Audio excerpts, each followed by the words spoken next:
Hi all, welcome to my channel moments with Kavi. இன்றைக்கி என்னோடய கிச்சனில் ஒரு ப்ரோட்டீன் ரிச் ரெசிபி தாங்க பார்க்க போகிறோம். அது என்ன அப்படின்னா கடாய் பன்னீர் தான். நான் ஃப்ரைட் ரைஸுக்கு சைட் டிஷ்ஷாக இதை ப்ரிப்பேர் பண்ணியிருந்தேன். இங்கே பாருங்கள், நான் இப்போ ஓப்பன் பண்ணுறேன். ஒரு ஷைனி கிளேஸோட எப்படி இருக்குது பாருங்கள், நல்லா இருக்குல்ல. இது ஃப்ரைட் ரைஸோட மட்டும் இல்லைங்க, சப்பாத்தியோட, பராத்தாவோட, கீ ரைஸோட எல்லாத்தோடையும் ரொம்ப நல்லாயிருக்கும். வாங்க எப்படி பண்ணுறதுன்னு சொல்கிறேன்.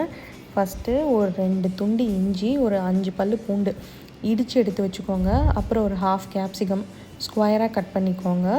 ஒரு ஆனியன், இங்கே பாருங்கள் நான் எப்படி பீல் பண்ணுறேன்னு பாருங்கள். இதே மாதிரி தான் பண்ணிக்கோங்க. இதே மாதிரி பண்ணி இதையும் எடுத்து வச்சுக்கோங்க. அப்புறம் ஒரு 250 கிராம்ஸ் ஆஃப் பன்னீர், இதையும் ஸ்கொயராக கட் பண்ணி எடுத்து வச்சுக்கோங்க.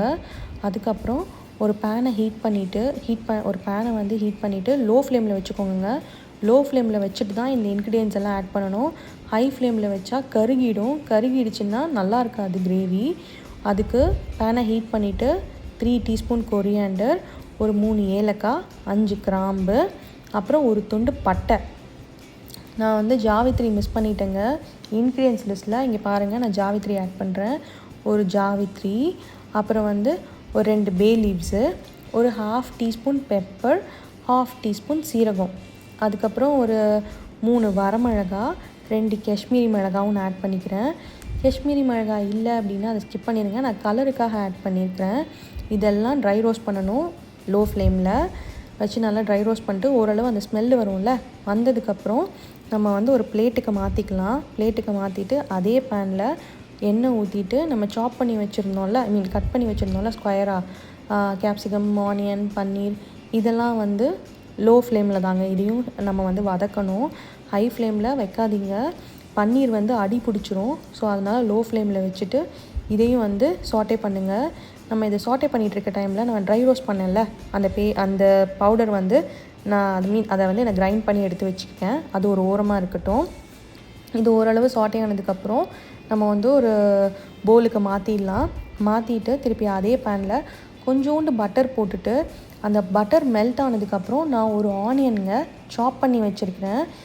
அந்த ஆனியனை இதில் சேர்த்துக்கலாம். இந்த ஆனியன் ஓரளவு அந்த கண்ணாடி பதம் வந்துடும். கண்ணாடி பதம் வந்ததுக்கப்புறம் நம்ம இடித்து வச்சுருந்த இஞ்சி பூண்டு சேர்க்கணும். இங்கே பாருங்கள், நான் நல்லா வதக்குறேன். இது ஓரளவு இங்கே பார்த்தீங்களா, கொஞ்சம் அந்த கலர் மாறி ஒரு கண்ணாடி பதம் வந்திருக்கா. இந்த டைமில் தான் நான் இஞ்சி பூண்டு ஆட் பண்ணியிருக்கேன். இஞ்சி பூண்டு அதோட ரா ஸ்மெல் போயிட்டு ஒரு அரோமாவாக வரும். அதுக்கப்புறம் நான் ஒரு 4 தக்காளிங்க அதை கட் பண்ணி மிக்சியில் போட்டு நல்லா கிரைண்ட் பண்ணி பியூரே மாதிரி எடுத்திருக்கேன். அதையும் இதில் ஆட் பண்ணிக்கோங்க. நம்ம தக்காளி பச்சையாக தானே அரைச்சி போட்டிருக்கோம். ஸோ அதனால் அதோட பச்சை வாடை போகிற வரையும் நல்லா வதக்கணும். அது வதக்கும் போது நான் கொஞ்சம் சால்ட்டு, மஞ்சத்தூள் போட்டு நல்லா மிக்ஸ் பண்ணி விட்டுட்டேன். மிக்ஸ் பண்ணிவிட்டு நம்ம கிரைண்ட் பண்ணி வச்சுருந்தோம்ல ஒரு பவுட்ரு மசாலாவுக்கு, அதையும் இதில் ஆட் பண்ணிக்கலாம். ஆட் பண்ணி நல்லா மிக்ஸ் பண்ணிவிடுங்க. மிக்ஸ் பண்ணிவிட்டு ஒரு டீஸ்பூன் நம்ம கரம் மசாலா ஆட் பண்ணிக்கலாம். ஓகேங்களா, இங்கே பாருங்கள், நான் ஒரு டீஸ்பூன் இதில் கரம் மசாலா ஆட் பண்ணுவேன். கரம் மசாலா ஆட் பண்ணிவிட்டு நல்லா ஒரு தடவை கலந்து கொடுத்துருங்க. கலந்து கொடுத்து ஒரு மீடியம் ஃப்ளேமில் ஒரு 10 மினிட்ஸ் இது நல்லா கொதிக்கணும். எண்ணெய் பிரிஞ்சு வரணும். இங்கே பாருங்கள், நான் மூடி வச்சுட்டு ஒரு 10 மினிட்ஸ் கழித்து நான் ஓப்பன் பண்ணுறேன். இங்கே பாருங்கள் எப்படி எண்ணெய் பிரிஞ்சு வந்திருக்குன்னு. இந்த டைமில் தான் அந்த பன்னீர், கேப்சிகம் அண்ட் ஆனியன் நம்ம ஆட் பண்ணணும். அப்போ தான் டேஸ்ட் நல்லாயிருக்கும். அதுக்கு முன்னாடி ஆட் பண்ணால் அது ஒரு மாதிரி அந்த பச்சை வாடை அடிக்கும், நல்லா இருக்காது.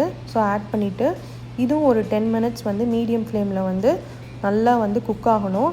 நான் ஒரு ஹாஃப் டீஸ்பூன் ஜாகரி ஆட் பண்ணியிருக்கேன். அது அந்த ஒரு ஷைனி கிளேஸுக்காக ஆட் பண்ணிவிட்டு கொஞ்சோண்டு kasuri methi and coriander leaves நான் கட் பண்ணி போட்டுக்கிறேன். இதை கொரியாண்டர் லீவ்ஸ் போட்டுட்டு நீங்கள் மூடி போட்டு வச்சுருங்க. அப்போ தான் அந்த கொத்தமல்லியோட ஃப்ளேவர் நல்லா அந்த கிரேவியில் இறங்கும். ஸ்டவ் ஆஃப் பண்ணிவிடுங்க. ஆஃப் பண்ணிவிட்டு இந்த கொத்தமல்லி அந்த கிரேவிக்குள்ளே நல்லா இறங்கி ஒரு நல்ல ஸ்மெல்லு வருங்க. செம்மையாக இருக்கும். இங்கே பாருங்கள், நான் ஓப்பன் பண்ணி காட்டுறேன் எப்படி இருக்குன்னு. ஒரு ஷைனி கிளேஸ் தெரியுதா உங்களுக்கு? இது ரொம்ப நல்லாயிருக்கும். Not only for fried rice, இது சப்பாத்திக்கு, பராத்தாக்கு, கீ ரைஸுக்கு எல்லாத்துக்குமே ரொம்ப சூப்பராக இருக்கும். ட்ரை பண்ணி பாருங்கள். ட்ரை பண்ணிவிட்டு எப்படி இருந்துச்சுன்னு கமெண்ட் செக்ஷனில் வந்து சொல்லுங்கள். தேங்க்யூ.